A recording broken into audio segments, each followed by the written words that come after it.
Hey, y'all. Welcome to Questions You Didn't Ask. Did you know that this very spot could be showcasing your business or event? Whether it's an audio ad on our podcast or a visual ad on our new YouTube station, or even both, we've got the space for you. Niasha Fray Consulting is reaching a growing audience of over 1,000 leaders who are passionate about health equity, social justice, and civil rights activism. These are professionals just like you, working across higher education, research, healthcare, nonprofit, government, and even public health sectors. If you're ready to get your message in front of a dedicated and engaged audience, send me an email at Niasha Fray Consulting, LLC at gmail.com. Let's talk about how we can help you connect with the people who need to hear about your services and products that advance health equity and wellness. Don't miss out. Get in the mix and let's make an impact together.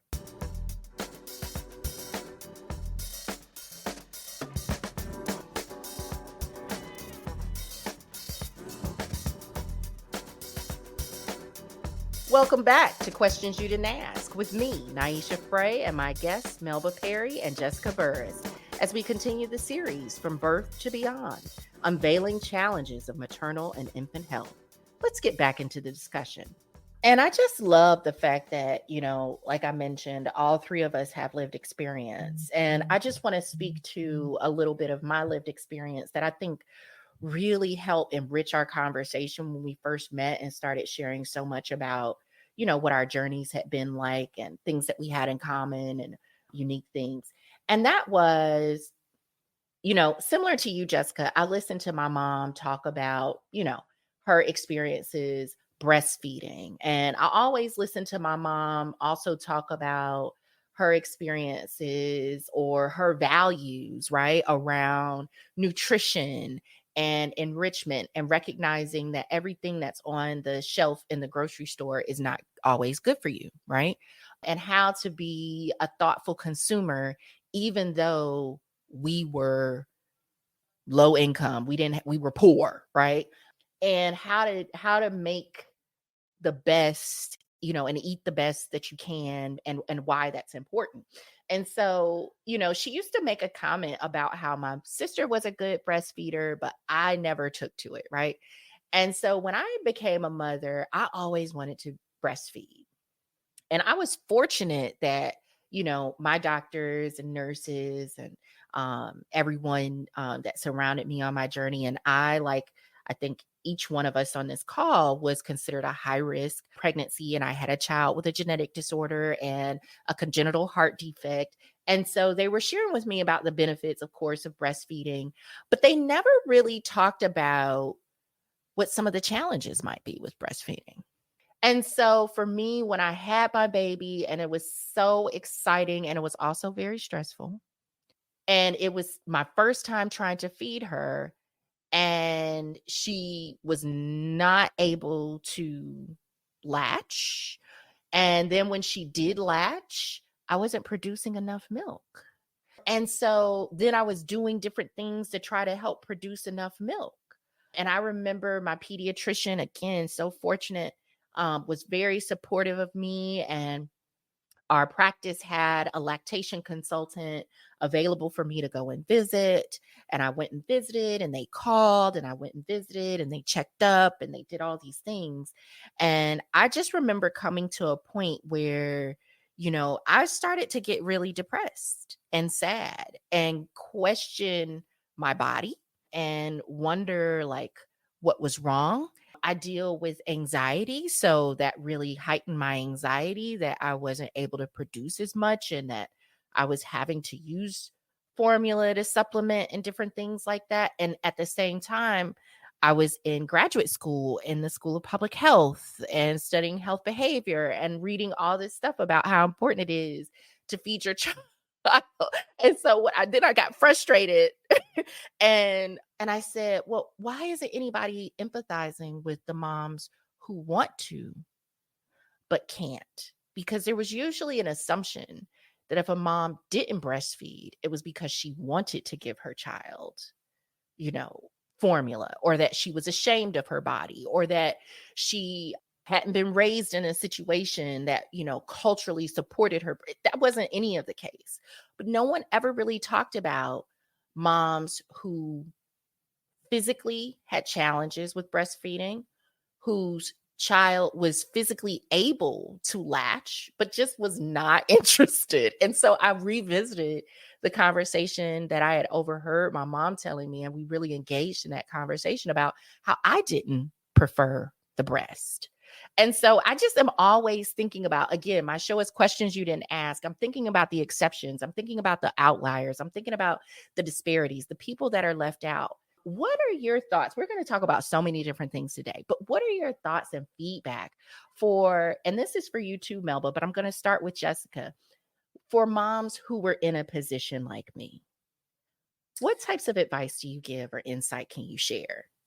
Well, like I said, breastfeeding with it just came it I just never had any issues with it. Mhm. So I didn't know.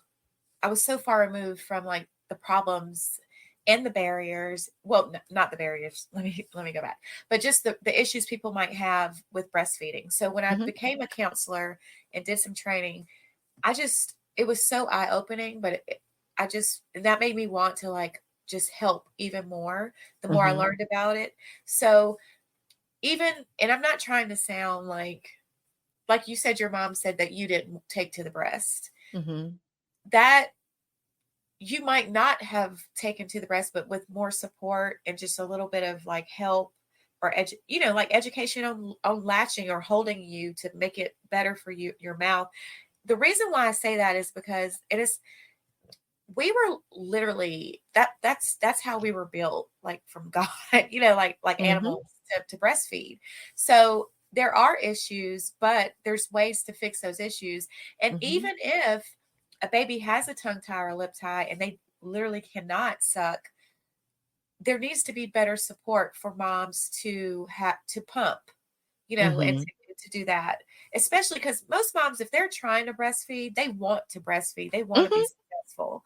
So with young moms, what my experience with counseling young moms, they're so inexperienced as a mother, period, because this is usually their first baby.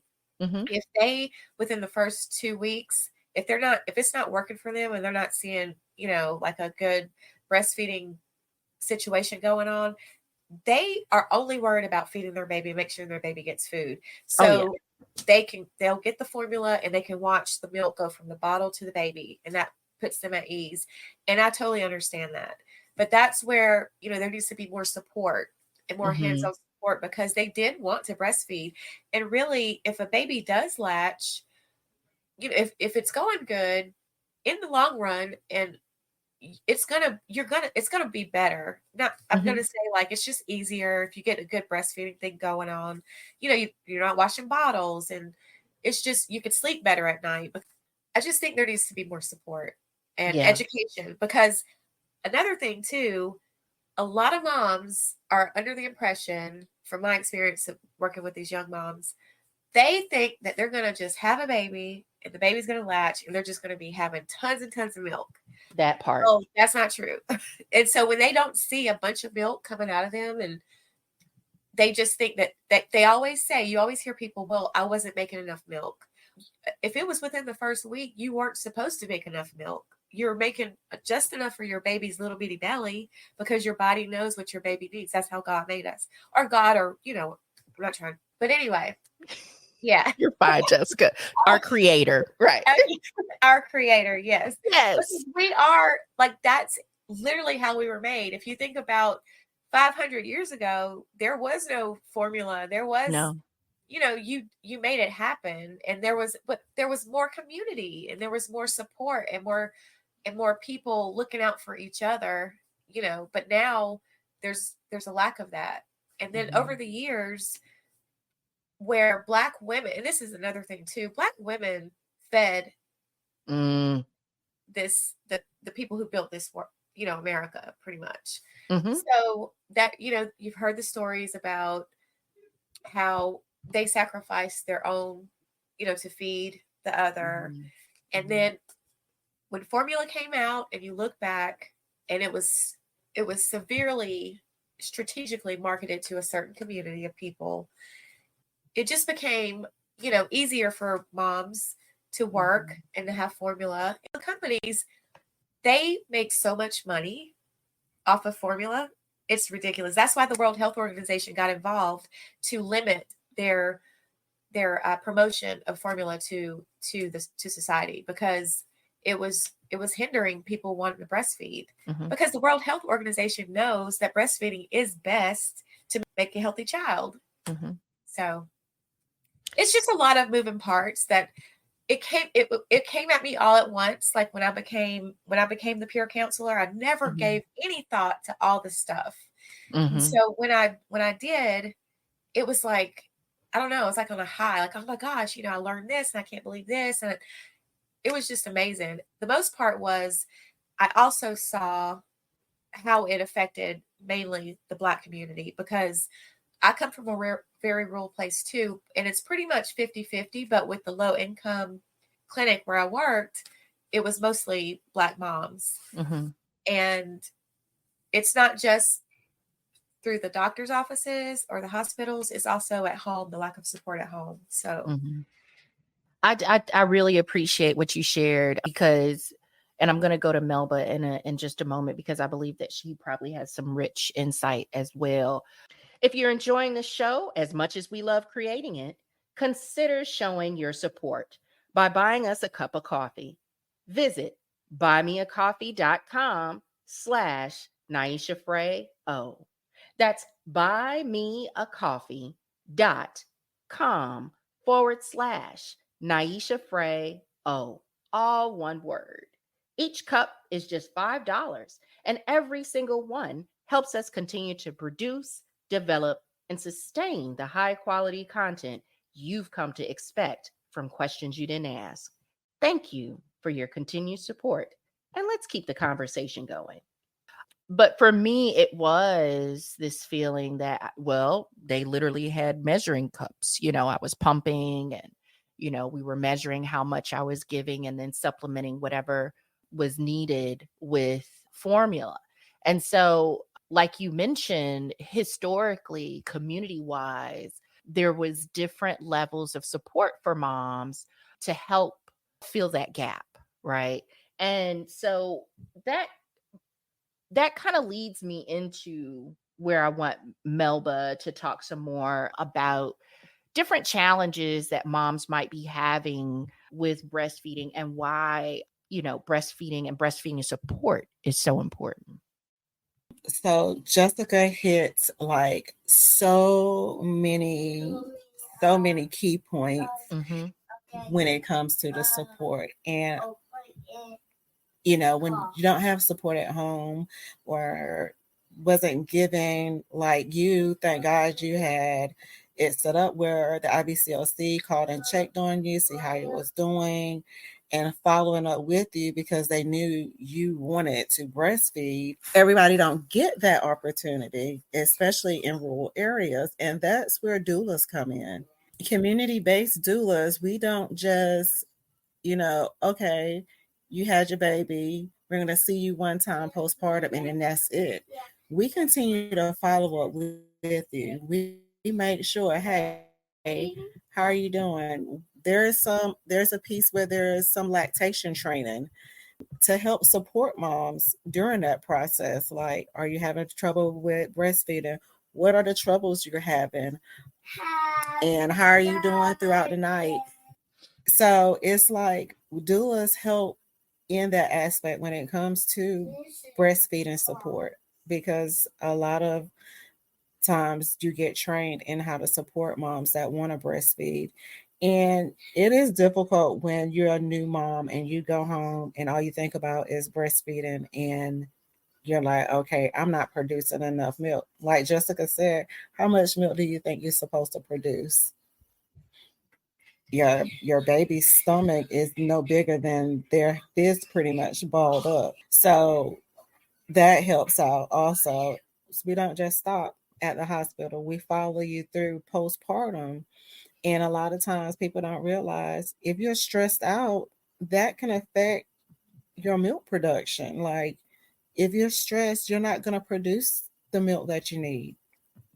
It's just like if you're stressed out, sometimes you're hungry, sometimes you're so stressed out you don't want to eat. It kind of goes Mm, hand in hand. So you have to think about that also. And I- when I think about breastfeeding and lactation, I always say to my clients, we're the only animals that feed our kids another animal's milk. You don't see mm, a cow going to a goat and asking a goat to feed my child, and vice versa. So why mm. are we, feeding our kids another animal's milk when, like Jessica said, the Most High, whoever you worship, created you to do this? And then there's other ways, like, okay, say for instance, you're not able to produce enough milk, or there's an issue, a medical issue, why you can't breastfeed. There's donor milk. You can go get some human donor milk. They're like, you're going to get somebody else's milk, another human milk? Well, you go to the store and you buy cow milk off the shelf. You don't question that cow milk. Yes. I mean, you ain't question that powdered milk that's in that can. Like, what is that powder actually made out of? Mm-hmm. You're questioning powder, you're questioning human milk that another human made that,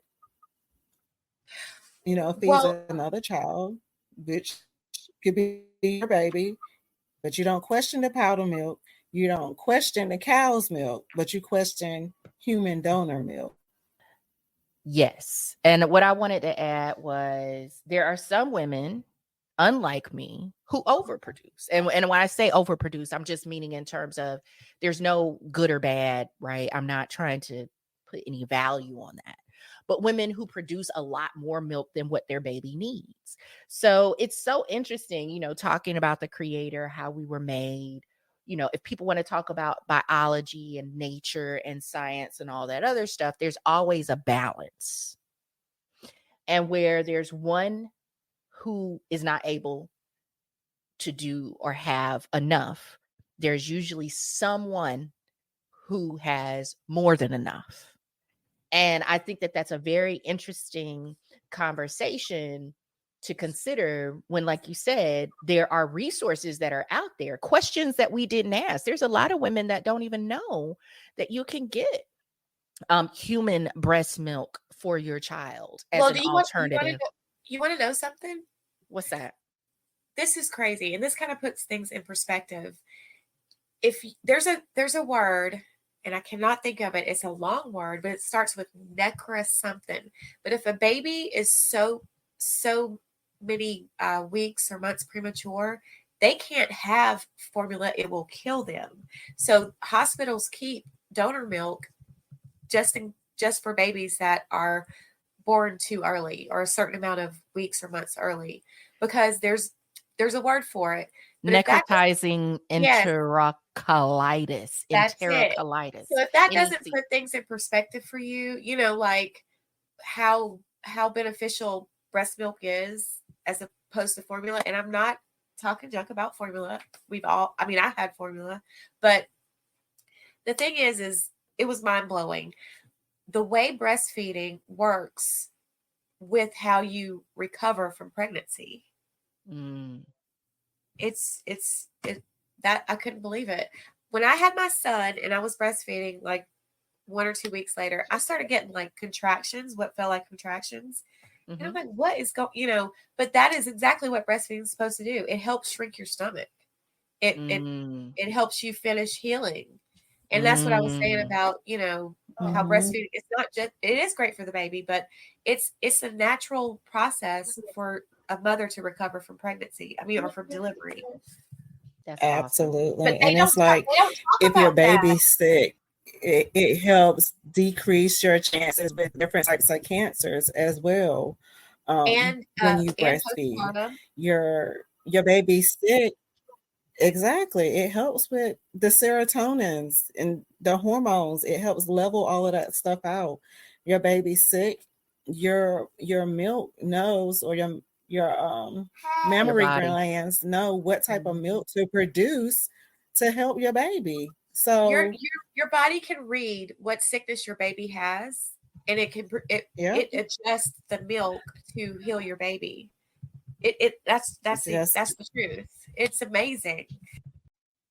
Melba, I'd like for you to share with our audience how you include the woman's partner, her family members into the birthing process. You mentioned several times the importance of being a community based doula. So we know that, like, the closest community to a woman, especially when she's pregnant, is who her partner is, if they're present, right? If they're able to be there or not. And then her family members. And that could be blood family, that could be family of the heart, right? Who she considers her close village. And from what I understand, Melba, is that you help to nurture those connections, but you also bring in other community resources into that process. So could you tell us more about the importance of how you welcome the family and supporting community resources into this birthing process as a doula, and a community-based doula at that? that is like really, really, really important to me, is to let the family know, first and foremost, I'm not here to replace anybody. I'm there to support and pick up when things get a little bit crazy, to help be like, okay, let's take a pause. Let's remember what we want to do and bring everything back together. Because a lot of times you will see some families be like, oh, you got a doula, you don't need nobody. Like, yeah, we still need you. You're still the support. I'm just kind of the bridge to help the medical staff and the partner and the laboring person get equal, like get on the same pathway per se. So it's very important that the family, the partner, whomever knows that they're still a part of this process. So one of the things I want to know is, who is your support system outside of me? Like, if I wasn't here, who's your support system? And what part do they play in your prenatal care, in your laboring process, in your postpartum care? A lot of times you have to also not just think about the partner or grandma and grandpa. There's kids and siblings. Like, how are we going to integrate the kids into this process also? So that's where a lot of the postpartum doula come into play for me, because we need to make sure, okay, we're here to support you. We're going to take the baby. Go spend some time with your husband, or go spend some time with your partner.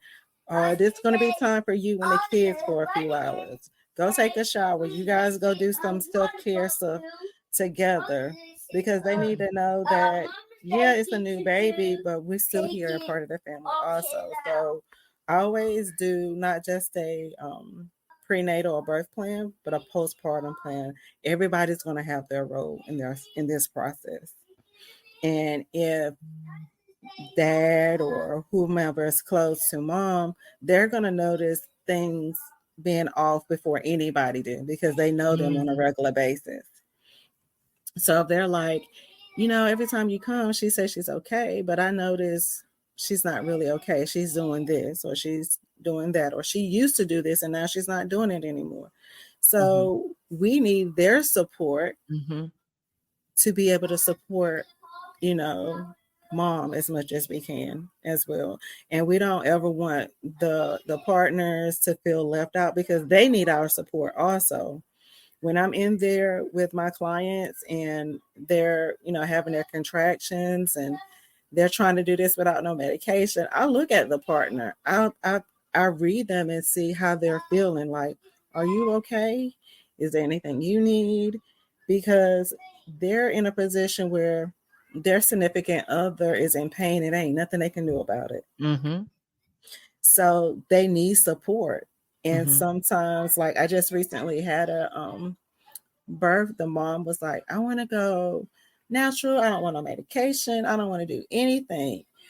And I'm looking at this dad, and he is like, every time she have a contraction, he's dying. Not literally dying, but it's like, it's affecting him. make it stop. Can you make it stop? And I just, made eye contact with him. And I looked at her. I was like, it's okay if you get some medication to help ease this off a little bit. She was like, no, I want to do. I was like, you went further with no medication with this birth than you did with the first birth. So either way, you're in a good situation. You did natural for as much as you can tolerate it. It's okay. And she was like, no, I want to do it. And I looked at him, and she kind of looked at him, and she looked back at me. I said, it's okay. And he said, it's okay. I don't want to see you in this much pain. So she was like, okay, I'll get something. So it's like, you don't want to see your partner in pain like that, and they don't want to be the one to say you need to get the medication, because they want to follow you and do as much as you want to do as well, and they don't want to be the one that's to blame. It's your fault that I had went and got the medication. If it wasn't for you saying anything, I wouldn't have never got it. So we're there to support everybody in that room.